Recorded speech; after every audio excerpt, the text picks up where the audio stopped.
Alright, hello everybody, welcome to our next lesson here on our mini unit here about the age of Napoleon. So today we're going to talk about, excuse me, the fall of a French Empire. So we're going to be taking a look at how Napoleon began to lose power and some of the reasons that Napoleon will be removed from power and how the French Empire that was established under Napoleon will begin to collapse as well.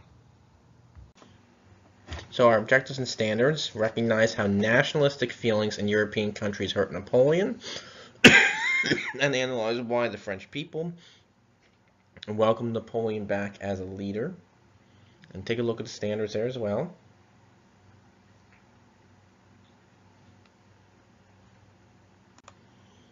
Desired result: how did Napoleon and his empire come to an end?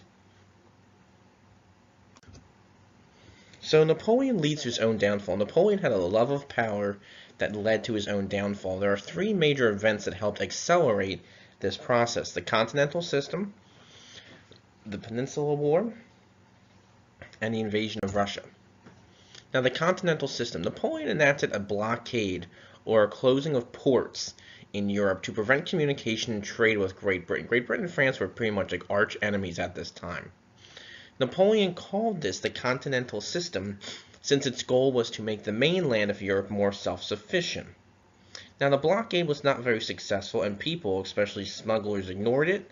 Great Britain enacted their own blockade that was stronger and more efficient against France. So this is one of the ways that Napoleon leads to his own downfall. So here's a picture of what the blockade looked like. Now you can see United Kingdom on the outside there, and then around that red dotted line there shows you where the blockade was. The Peninsula War. When Napoleon tried to get Portugal to accept the Continental System, he sent troops through Spain. Now the Spanish people are going to be angry about this, and they protested it. Napoleon responded by removing the Spanish king and placed his own brother on the throne. Now this only enraged the people of Spain further, and they decided to fight back.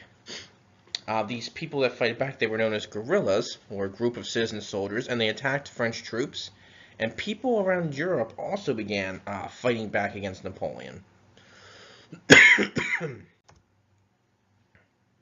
The invasion of Russia. Now, perhaps Napoleon's biggest mistake was invading Russia. France and Russia were allies, but Russia began to refuse to stop selling grain to the British, so they started selling grain to the British again. Russia also pulled out of the Continental System in 1810, which resulted in the invasion by Napoleon in 1812, and they also agreed on they also disagreed on the design of Poland. Now, as French forces invaded, Russian troops began to pull back, and they burned crops and killed livestock, and this is known as the scorched earth policy.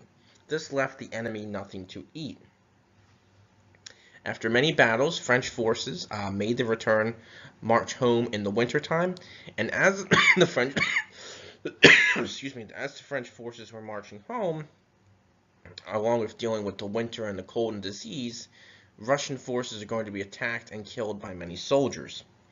Other French soldiers died of the cold, disease, wounds, or hunger. The downfall of Napoleon. All of the major European powers then decided to unite against Napoleon.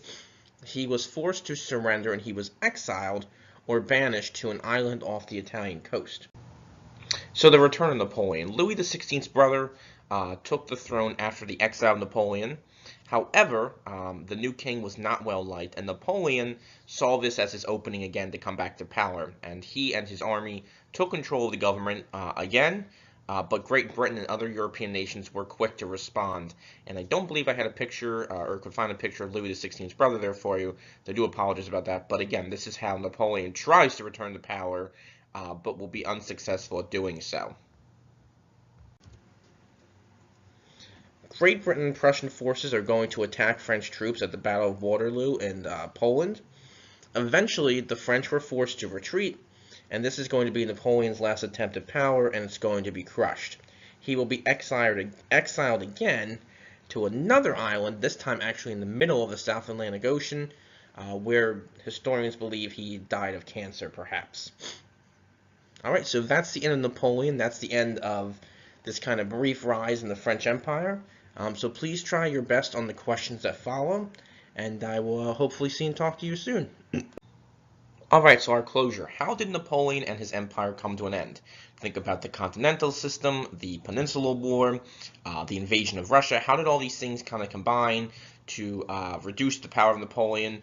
And how did Europe kind of come together to stop Napoleon and bring about an end to this French Empire? Think about those things and I'll help you answer your question. Try your best on the questions that follow. Please let me know of any questions or concerns, and I hope to talk to you all soon. Take care, everybody. Have a good day or night. Bye-bye.